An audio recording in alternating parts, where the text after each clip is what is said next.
Hello, Gen Genies. It's me, Julie. And Rich. Before we get started today, we want to let you in on some exciting news. We have launched our new Patreon page for the podcast. Woohoo! We are super excited about this new chapter for CutOff Jeans. So, Patreon is a website where listeners like you can pledge a small monthly amount. We're talking only $5 or $10, guys, to support the podcast and help defray the costs of bringing you the show each week. To be clear, CutOff Jeans will continue to be absolutely free.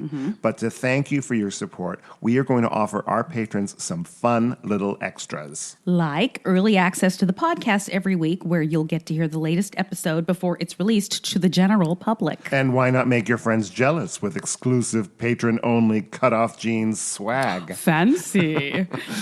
And here's something you guys have been asking for, and I'm really looking forward to this. I'm going to host a monthly, hour-long, online Ask Me Anything session where patrons at the $10 level can literally ask me anything. Anything? You're a brave woman, Julie. You know, I know. I'm also going to give access to my blog, Are You My Father?, where I tell the story of my search, actually it's my life story basically, for my biological father in even more detail than I did on the podcast. Wow, your blog was the original inspiration for CutOff Jeans, wasn't it? It was. Wow. Well, all patrons at any level will receive a shout-out on the podcast along with our undying gratitude for your support. Yep. You guys know that this show is a labor of love for me. It's something I'm very passionate about. It'd mean so much to me if you would consider supporting our work here on the podcast by going to patreon.com/CutOff Jeans podcast. That's Patreon, patreon.com/CutOff Jeans podcast. We'll add a link to it on the podcast and on the Facebook page. Thank you all, my Gen Genies. And now, on with the show. Woo!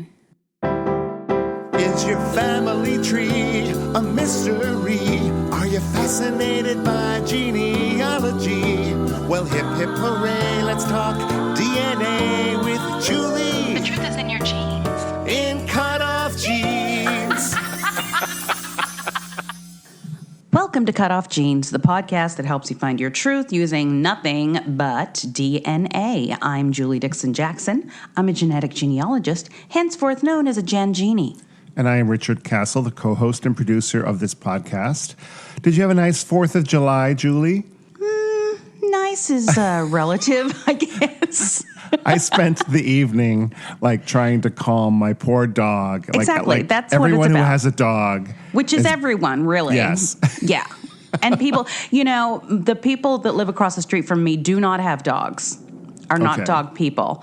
And they had fireworks, illegal fireworks, by the way, in their backyard with their children. And it was a war zone. Yeah.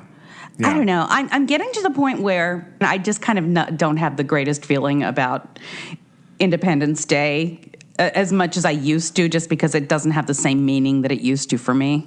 It's anymore. funny because when I was growing up in Boston, we had Arthur Fiedler who conducted the Boston Pops, and then every year, there was this great fireworks show, and the Boston Pops would play outside, and you could watch it on television if you didn't go into the city, and it was really exciting and fun as a kid. Yeah. And but yeah, I'm with you as I get older, especially since I got a dog. I do not appreciate the fireworks. And I don't remember, when I was a kid, the town I lived in had its own little fireworks show, but I don't remember a lot of people owning or shooting off their own fireworks. And in some places, it's probably not legal in Boston proper either, I would think. No, but it's not legal here. And like you said, it sounded like a war zone. Like literally for 3 hours, it just was constant pop, pop, pop, pop, pop, explosion. Yeah. And then the occasional, at 2:30 in the morning, the sonic boom as somebody. Oh my gosh. Yeah, and the whole household, I just happened to have a vet appointment with my dog a couple of days before, and I mentioned it to the vet that I wasn't looking forward to the fireworks for the dog's sake. And she prescribed, an anti-anxiety pill. I'm like, oh, good. So I gave him the pill, and I don't think it really helped because it just made him kind of paranoid. Like he'd had he probably felt like he was hallucinating, and like he had some bad pot or something or a bad trip because he was all glassy-eyed and kind of looking at me, but he was still kind of freaked out. So I don't think it really helped.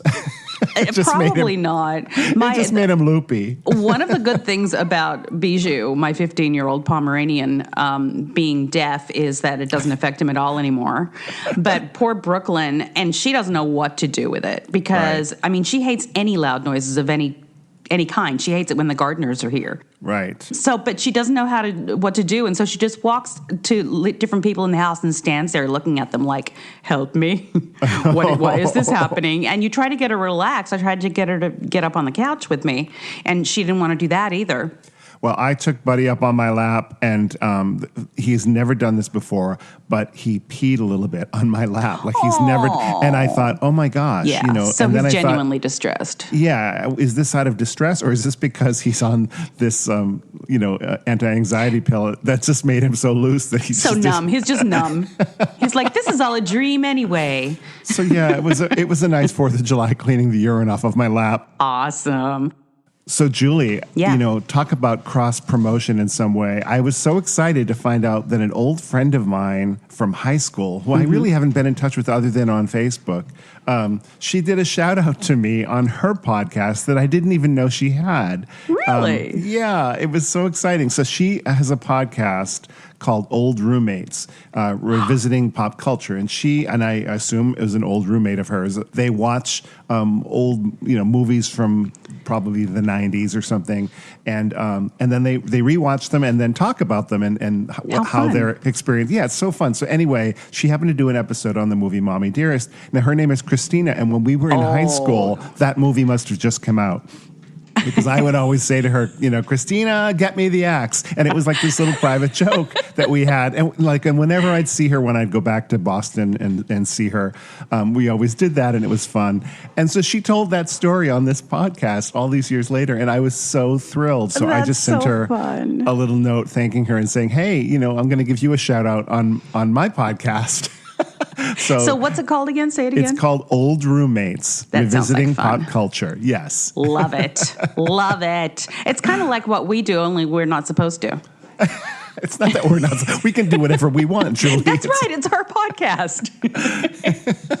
When I listened to it, I did think, wow, this is sort of what like Julie and I do, because they're old friends like we are, and they have a really good rapport, and the fun of it is hearing them together, Right, right. more than anything. Yes, So, absolutely. I will agree with that. and while I hope that our listeners do enjoy our rapport, I don't care. I enjoy it. And we really do this just because it's fun. Exactly. You know what? I want to hear briefly. Okay, briefly.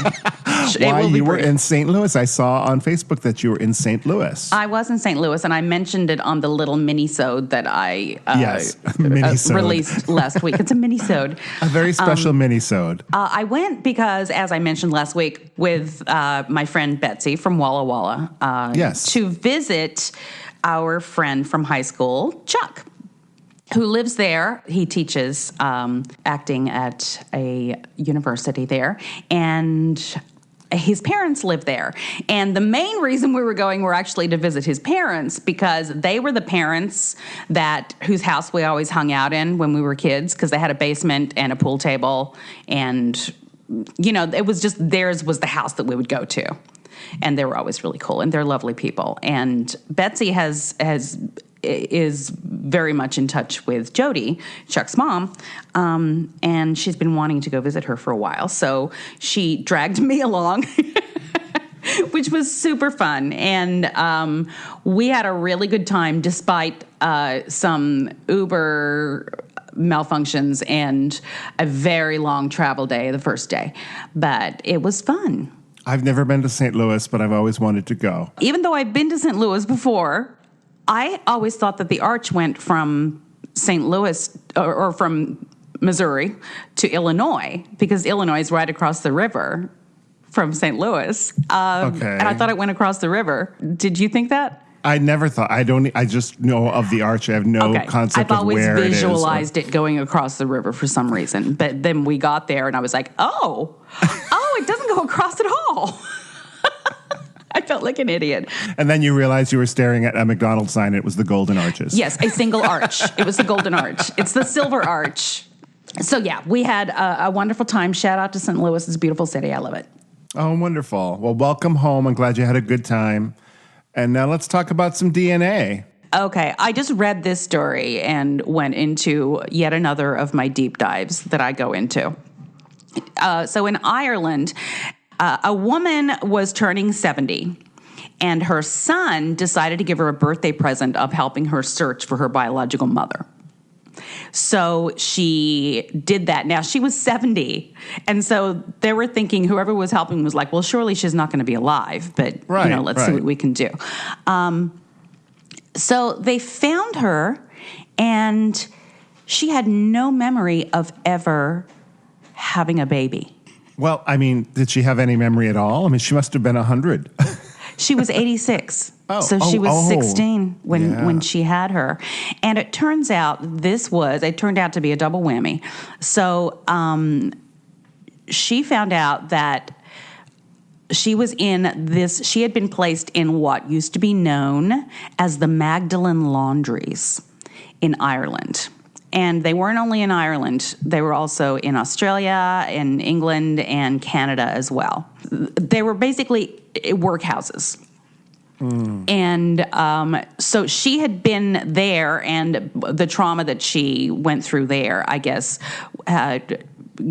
made her forget or block that out of her memory that she had ever even had a child. Turns out her mother had also been incarcerated in the laundries, and she had had her at 16 as well.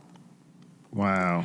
So this woman's grandmother had been incarcerated in the laundries, had gotten pregnant, and the other daughter had been raised. So the mother, the 86-year-old mother, had been raised in the laundries because she was born there. Oh, my God.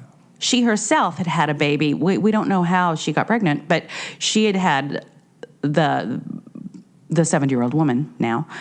She had perpetuated the same cycle. Exactly, same cycle. Yeah. So if whoever created these Magdalene Laundries thought they were doing something to help these women, in whatever way they thought they were doing, it didn't work in this case. Somebody argued they didn't really think it would help. So I, of course, went into my usual deep dive of what the heck is a Magdalene Laundry.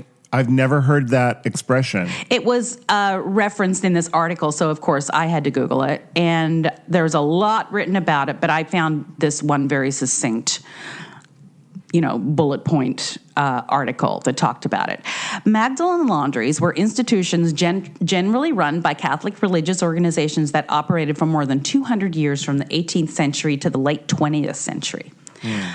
They're depicted in the award-winning film The Magdalene Sisters, which I am going to watch. I have it in my queue now. They put 10,000 women and girls as young as 9 through uncompromising hardship from the foundation of the Irish state in 1922 until 1996. Oh, that's what the movie is talking about, but it started way earlier than 1922. Run by Catholic nuns, the laundries have been accused of treating inmates like slaves, imposing a regime of fear and prayer on girls, sometimes putting the care for becoming pregnant outside marriage. Sometimes. So they were established to house unmarried mothers, but later expanded to house girls who were considered promiscuous, the criminal, mentally unwell, and girls who were seen as a burden on their families. Former inmates spoke instead of physically demanding work, enforced by scoldings and humiliation at the laundries that operated on a commercial basis to wash linen and clothes for the state, private firms, and individual. So, wow. An estimated 30,000 women were confined in these institutions in Ireland. The infant mortality rate at church-run institutions was significantly higher than in wider Irish society, and it's likely that other unmarked mass graves will be discovered. So they were, over the last few years, they have discovered lots of unmarked mass graves that contain the skeletons of copious amounts of babies that died there. It's so shocking. Yeah. It's shocking. And it's happening more and more. I know they just discovered a mass grave in Canada. I just saw that. I think they discovered a couple of them, right? Yes. Yes. And a lot of them, remember that a lot of the times, especially in places that were racially diverse, the native children, this happened in Australia as well, that were considered half-caste, were stolen from their mothers because they were half caste, so half white, and put into these institutions.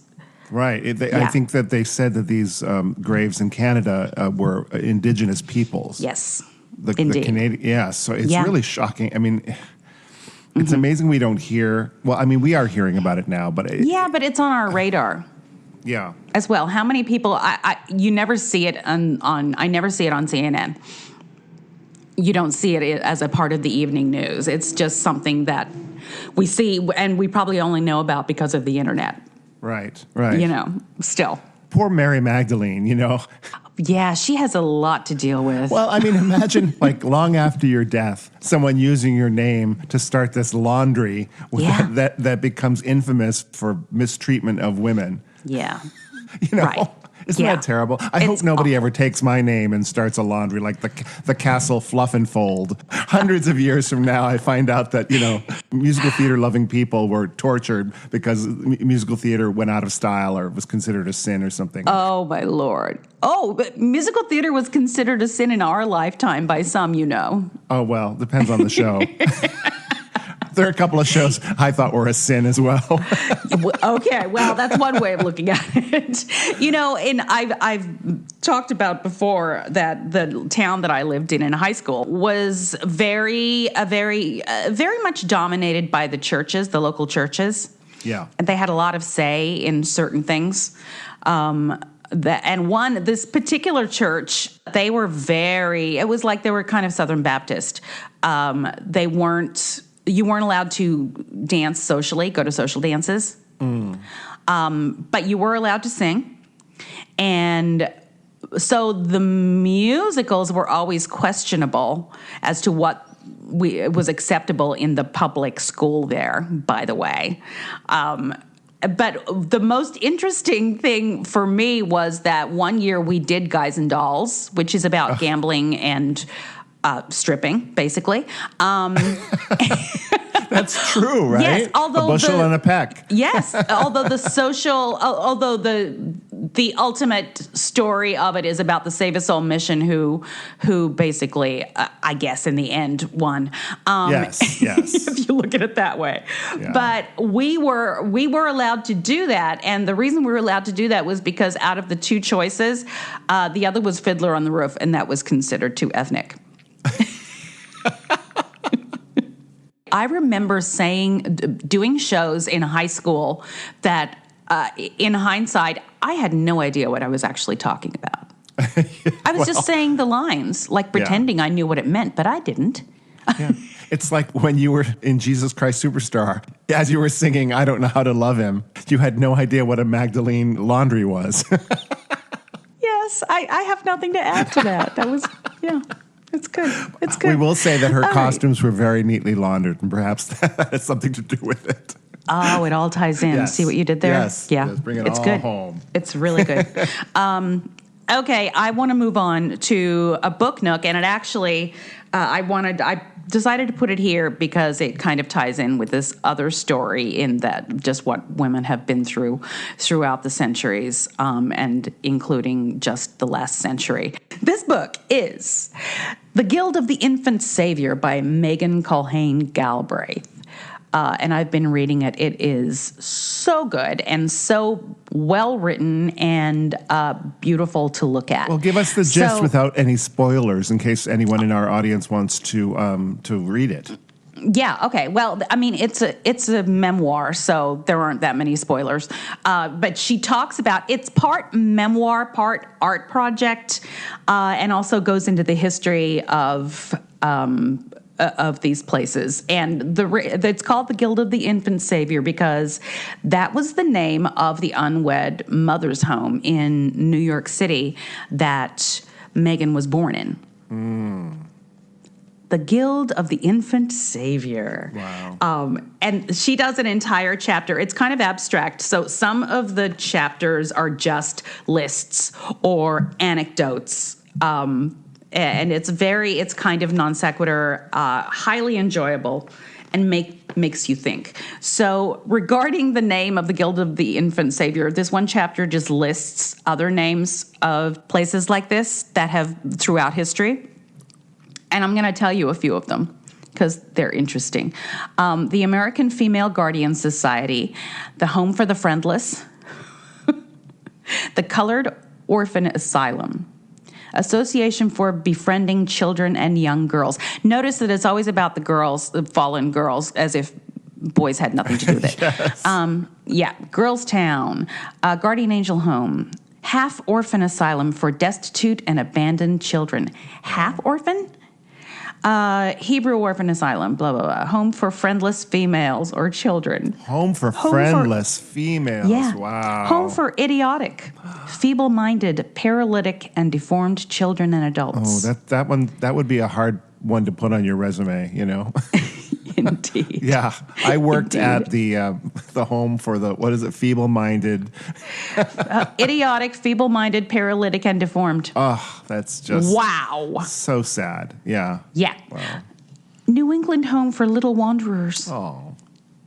Orphan Train. We know about the Orphan Train. Queen of the Rosary Mother's House. Oh, I think that was a drag queen I saw once. Society for the Relief of Half-Orphan and Destitute Children. Interesting, the half-orphan thing. I've never heard that We're going to have to look that up. Why half-orphan? Because they know who the mother is. I think the idea is if they were half orphans, this place was going to make them a full orphan, right? by making sure that the baby was adopted out away from the mother. Yes. Exactly. So that was some of those. I also kind of got triggered by... I talked about it before from one of the books. I think it was, oh gosh, I can't remember off the top of my head, but where that author had talked about practice babies. Remember me talking about that? So babies that were loaned out from orphanages or babies' homes. I don't remember this, but okay. All right, so... let me tell you about this. In 1919, Cornell pioneered the first degree-granting program in the country for women called domestic economics. Its aim was to apply scientific principles to domestic tasks deemed mothercraft, such as making meals, cleaning and ironing, household budgeting, and raising children. Female co-eds, 5 or 6 at a time, lived together in on-campus homemaking apartments and collectively mothered the practice babies. Wow. Ranging in age from 3 weeks to a few months old, babies were loaned to the college for a year. The contract between orphanages and Cornell stated that babies could be returned at any time if there was dissatisfaction on the part of the college. That's crazy. I know. Their birth names and identities were erased, and they were fatted and raised by a rotating lineup of up to 6 practice mothers at a time. The co-ed's work was divided into 6 parts, including the job of mother and assistants. They were called Domicon babies. That's short for domestic economics, and their last names were Domicon. Well, I mean, when did this happen? In 1919, but it went on for many, the program ran through 1954. Oh my God! You know, on a side note, one of my favorite episodes of Frasier is when Niles wants to have a baby with Maris, and so he starts carrying around a sack of flour in place of a baby, just always with him, and mm-hmm. The dog attacks it, and all these things happen to it, and he's just horrified. I think it catches on fire. I mean, it's really funny. Well, he should have been in this program, clearly. Well, this is what frightens me, is that these students that were young and they were learning how to mother with a real baby? Yes. 6 at a time. So these babies, also keep in mind, and I obviously went through this in the Methodist Babies Home for 2 months, but, they worked on shifts, so they were nurtured by 6 different mothers. How confusing for that. Yeah. For that child. Wow. Yeah. I mean, I guess you could argue that it's sort of like the foster system where a family will take in a child for a certain amount of time. But but these were people who were taking a class. Well, it's even worse, right? It's even worse than the foster system because at least there was some form of what's the word I'm trying to think of? A desire to nurture? Well, not even that. Well, one would think they had a desire to nurture just by being in the program, I guess. I mean, they got a degree from it, professional nurturer. All right. I was going to say, because I took a lot of electives I didn't care about, but I needed to have it just to get my degree. Yeah, right. But it was an entire program. Yes, okay. Yes, exactly. They were people who really did care about the project, I suppose. So, yeah, I think the thing that bothers me most is the fact that it was a rotating roster of mothers, and I'm using air quotes here. Right. The worst thing that adoptees go through is the primal wound. And that is just from being ripped from the person that you have been with for 9 months of your life and developed. And it is literally something, it's something that... It's visceral, literally. So when you're taken away from them, as even though you may appear to be normal and developing normally, you've been through a trauma, and you're going through a trauma. You just are. Right. And, one may say, I'm not anti-adoption, but we need, as a society, to acknowledge the trauma that adopted babies have been through and that affect their entire lives. Wow, I think we should ponder that as we take a break. Let me say again, the book is The Guild of the Infant Savior by Megan Culhane Galbraith. I hope I'm pronouncing that correctly, and I'm hoping to have an interview with Megan in the next few weeks. Oh, great. Okay. All right, let's break. If you're enjoying our podcast, please subscribe, rate, and review, or consider supporting us on our Patreon page, patreon.com/CutOff Jeans Podcast. Now back to Julie and me. All right, we're back. I have a trench story. From the trenches. From the trenches. That I alluded to on Facebook. So let's file this under thinking outside the box and things to know. So I got this case that the PI part of the company, one of the companies that I work for, had not been able to solve. And the reason that they went straight to just the PIs is because they had a name for the father. The mother was sure this was his name. So, but the PIs were not able to crack it at all. They couldn't find anybody of that name that fit the criteria and where that they were supposed to be. Of course, we all know that mothers are wrong, and some mothers change names and blah, blah, blah. But so whenever I get a name, so then I look at it and I look in the DNA, and if I can't see that name, I'm like, oh, she's making it up. Or he was adopted, or other things happened that made that not be his name. So I'm going to tell you that the name was Moss, M-O-S-S. Okay. And there were no mosses, no significant level of mosses, nothing higher than 20%. I mean, 20 centimorgans. So my mind always goes, okay, well, that's not that. It's not going to be that, just so you know. But the DNA was also very low. The highest paternal DNA match was only like 175, 180, something like that. So I didn't have a whole lot of hope for being able to solve it before other matches came in. But I did what I do, and I built the trees of the existing matches as far as I could, meaning if it's that low, you know that they're going to be way up there. Right. With the connection is going to be way up there, and then you build it out and down. So I started, just kind of mindlessly building. It's not mindlessly, but you know what I mean. Yeah. It's the part where you're just building and hoping that something pops up that makes sense. So I guess I got probably 8 hours into it, and I got up to one line, and it was a German line, and I guess it would have been a 2 times great-grandparent. Her name was, I read it as Mouse, M-A-U-S. Okay. And like moss. Uh-huh. Uh-oh. Uh-huh. So, and I was like, oh, that's an interesting name. And at first it didn't even, occur to me. Then I remembered there's a comedian that I follow named Shane Moss, Mauss, pronounced Moss. And all of a sudden, a bell went off and started just working on that line and just looked for all the MAUSs.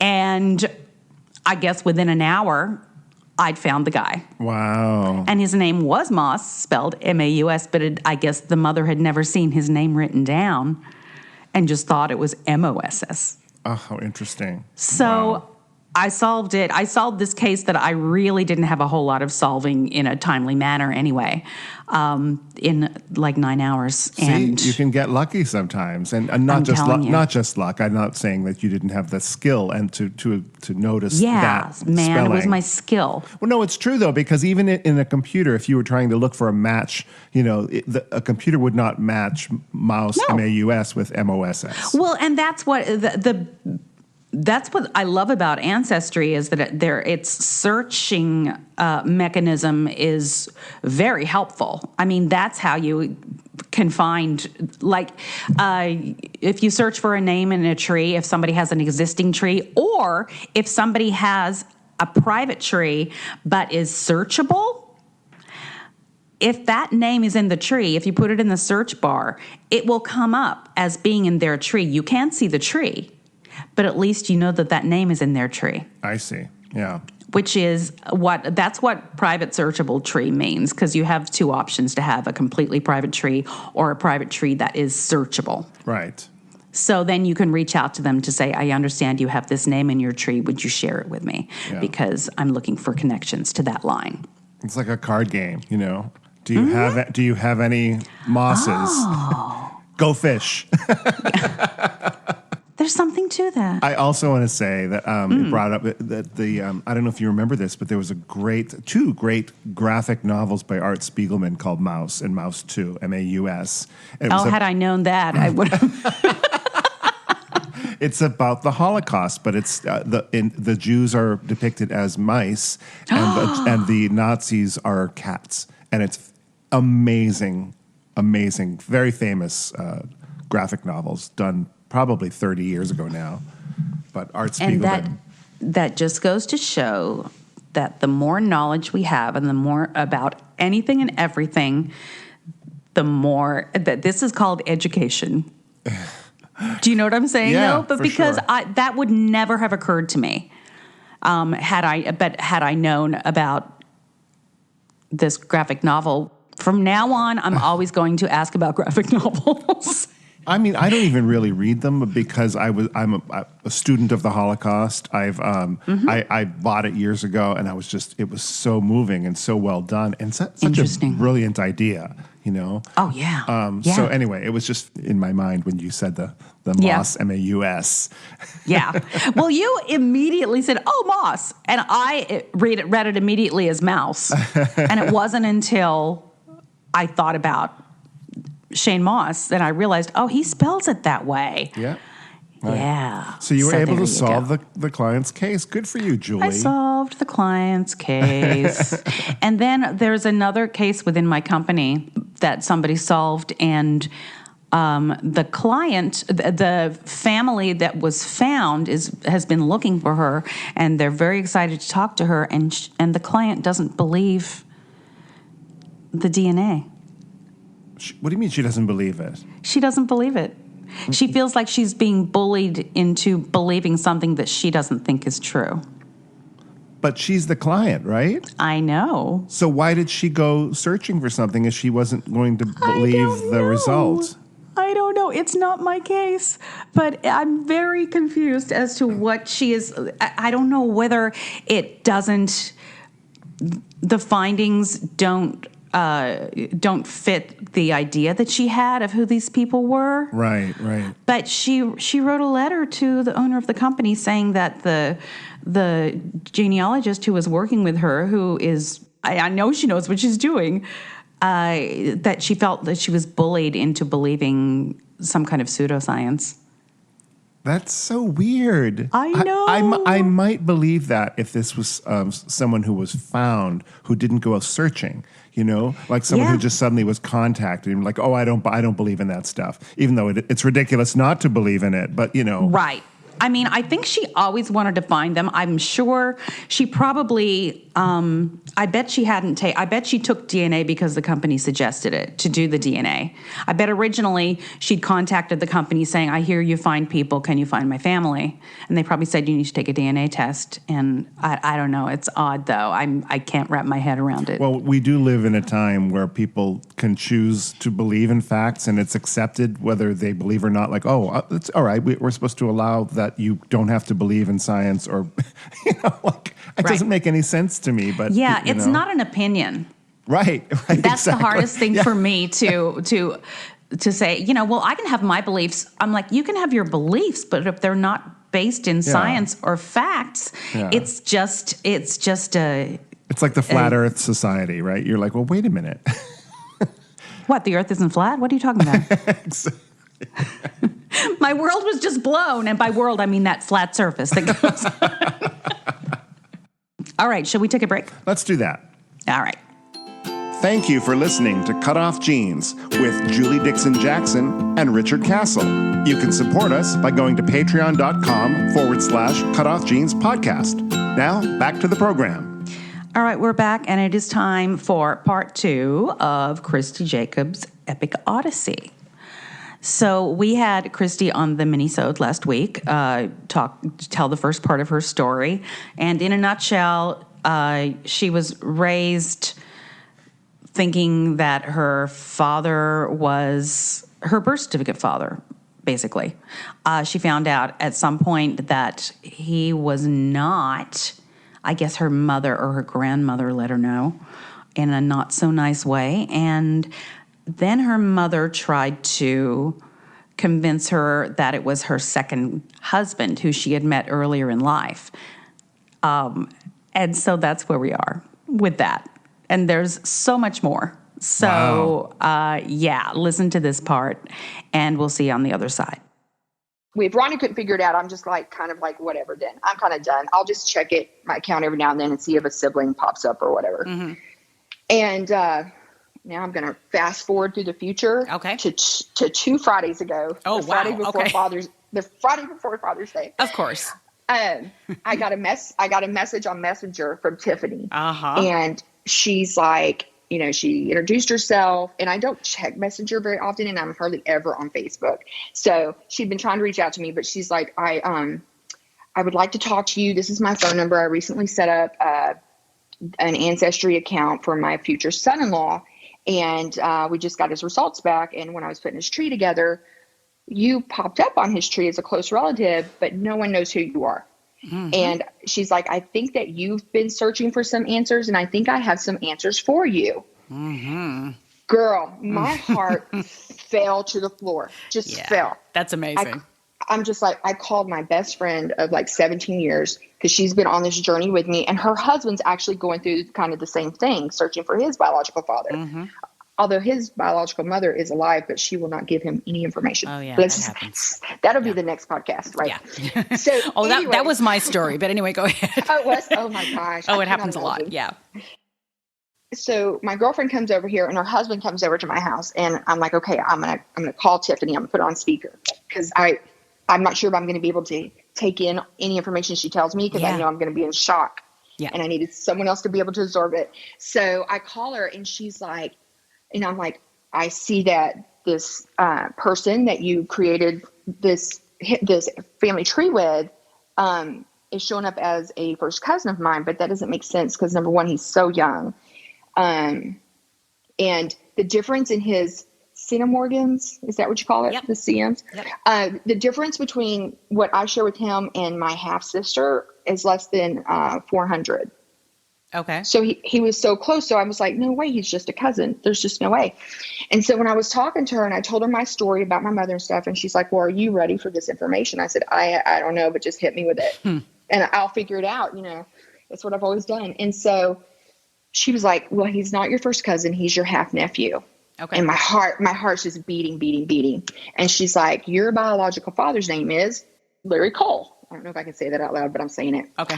And so she's like, he lives in this part of Texas and he's 80 years old and he's married and all this other stuff. And I'm just like, at that point, I couldn't breathe because I just couldn't. And my girlfriend's crying and her husband's just taking notes. Right. Yeah. And I'm like, why are you crying? and she's like, you should be too. And I was like, wait, she was crying? Right now. Tiffany was crying? No, my girlfriend was crying. Oh, your girl. Okay. Because she's been on this journey with me, and she was just so happy. And I'm just, and you know what? Sometimes when you're in on something peripherally, you're in less shock, and you have more emotions about it for somebody. Okay, does that make sense? Total sense. Total sense. Yes, as an example of that, like I always cry at people's weddings, but I didn't cry at my own because I was too in my head.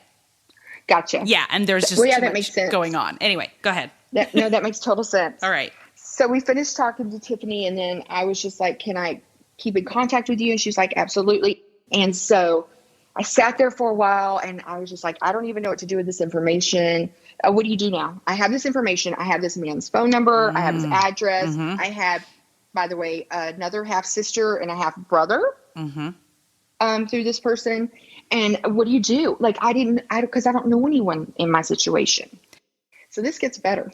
Oh boy. Oh boy. This is crazy. So I'm sitting here. And so, I prayed about everything that night and, talked to different spirits and just trying to collect myself. And, was talking to my girlfriend. I started reading a bunch of stories online and different groups and help groups and stuff like that, and how people try to approach this. I've seen 2020 when they've taken people out to find their biological parents, and like they slam the door in their face. They don't even want to know them. And I'm just like, I'm not scared of rejection. I'm a really very independent, tough person.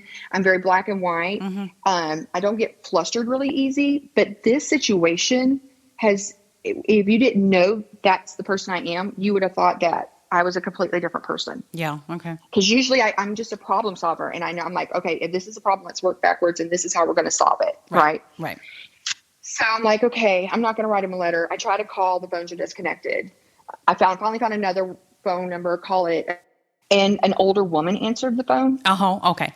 And so, and I didn't want to talk to her because I figured that was his wife, so I just hung up. Gotcha. So I started to write a letter. I was getting out pictures of my mother, pictures of me from being a baby, pictures of my mother with me as a baby, so that I could send copies of them to him so he would know who she was. And I was like, you know what? I'm not doing this either. My girlfriend's like, we're going to his house tomorrow. Oh boy. Okay. So actually, we talked to Tiffany on a Thursday, that Thursday before Father's Day. Friday, my friend picks me up and we drive to East Texas, about an hour and a half, and we find his house. And I can't get out of the car. And my girlfriend's like, I'll go to the car. I'll go to the front door if you want me to. And I was like, okay, I'll roll down the window in case something bad happens, just yell. Oh my God. So she gets out and she knocks on the door and no one answers. So she comes and gets back in. And so I'm going on to like the county tax assessor's office to look at properties, and discover that his son, my half brother, lives about an acre behind him. Okay. So we thought we would go knock on that door, but God had a different plan, and the road was it wasn't a good road. My car wouldn't go down this road. My car's too low profile. We couldn't go down this road. Interesting. So I was like, let's just go. She goes, we're not going back to home. We're going to sit here for like 30 minutes and see if anyone drives up. Yep. And I'm just like, oh my gosh. And so here comes this pickup truck driving really slow towards us. And she goes, I'm going to see if I can get this person to roll down their window. The guy rolls down his window, and she goes, are you Larry Cole? And he goes, I hate to admit it, but I am. He was very, very country, strong country accent. I know I have a little bit of an accent. Mine's Texas. A little bit. Okay. Right. But country is totally different than this one. So anyways, and so I leaned up, I said, my name's Christy Jacobs. Could I talk to you for a couple of minutes? I have some information I'd like to share with you. And he looked at me, he took his ball cap off, wiped his hair back with his hand, put his cap back on. He goes, why don't y'all pull into the driveway? I'm just going to park my truck right here and we'll talk underneath that shade tree right there. And I said, okay.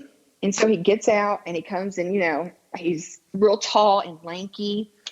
And I had this speech prepared, and I was like, Mr. Cole, I had this speech prepared, but I'm just going to get straight to the point right now because I'm not going to pussyfoot around. I don't have to. I don't know what I was thinking. But in February of 1968, you had a brief affair with my mother, and I am the result of that affair. And he looked at me. He goes, I know who you are. He says, you have 2 older twin sisters, don't you? Oh, my gosh. I just got chills. Yes. And I'm like, yes, I do. He goes, your mother's name is Sherry. And I said, yes. And he said, yeah. I said, I didn't date her, but, we went out just that one night. And I said, have you known about me for 52 years? And he said, no, he didn't know about me for 52 years. He said that my mother called him, and he couldn't remember. He was like 20, 25 years ago or something like that. She was trying to get a hold of him. Oh. And he said she was able to, because he still worked for a subsidiary of a company that he was working for in Dallas. Mm-hmm. And I guess back then HR rules didn't apply. And anyways, so they gave her his address, his home phone number, and he had a cell phone in his work truck. Uh-huh. And so I guess she tried to call his house, didn't get anybody, calls him, he answers the phone in the truck, and she introduced herself. And she never told me she called him. But anyway, and he said, yeah, this is Larry. And she was like, this is Sherry. And I just want to let you know that you have a daughter, and she's beautiful and she looks just like you. And I just wanted you to know. And at that point, he said he got scared and said that, told my mom, you must be talking about my cousin who has the same name as me, and he just passed away. He lives in Oklahoma, somewhere in Oklahoma, and he just passed away. Oh. And so when he said that, I was like, that's why my mother did not tell me. Wow. Right? And so she wasn't going to tell me at that point. So at first he told me it was like 20 or 25 years ago, and then he started thinking about it. He was like, actually, that truck was brand new in 1985, and she called me about 2 or 3 years later than that. I said, then she must have called you in 1987 because that's the year I graduated. Wow. And went off to college. So he just came over. He goes, well, I knew this day was coming. And I said, and I was just like, I don't want to disrupt your life or anything like that. I just have some questions. I wanted to know, because I didn't know the story between you and my mother. Mm-hmm. I wanted to hear your side.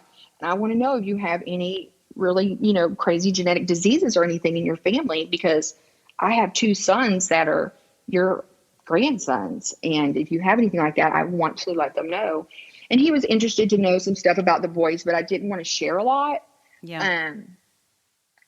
Selfishly, I didn't feel like he earned it. No, yeah. Yeah, I mean, it's baby steps. Yeah, and at the time, and I'm kind of thinking, and I've gone through like these emotions of like, I'm happy, I'm pissed off, yeah, I'm angry, I want to scream at my mother so bad right now. Yeah. And I wanted to yell at him, but when I got to it, I just went straight into business mode, and I just kept it real business-like. Oh, interesting. Yeah. And, and he was, and I was like, he was telling me that he's been married for 60 years. Woo. They had just celebrated their 60th anniversary the day before. And I was like, wow, well, happy anniversary. How do you like this one?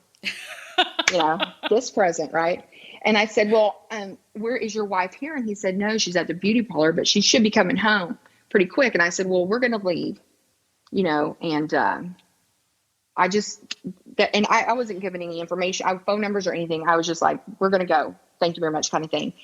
And he was like, no, I'd really like you to come inside and meet her. Okay, one may think that we have finished this story, but no. But no. But wait, there's more. And this is, one might say, the craziest part of the story. And we're going to hear that in part 3 of Christy Jacobs' Epic Odyssey next week. I can't wait. In the meantime, I am Richard Castle. You can go to my website to learn about what I do when I am not on this podcast, and that is I'm a musician and a songwriter and a theater writer, and that's richardcastle.com, or you can follow me on the Twitter or on Instagram at Castle Songs. I'm Julie Dixon Jackson. You can follow me on the Twitter at Jules Jackson with 2 O's. You can follow the podcast on the Twitter at CutOff Jeans Pod. Join the private Facebook group, CutOff Jeans Podcast. Answer the question, come on in.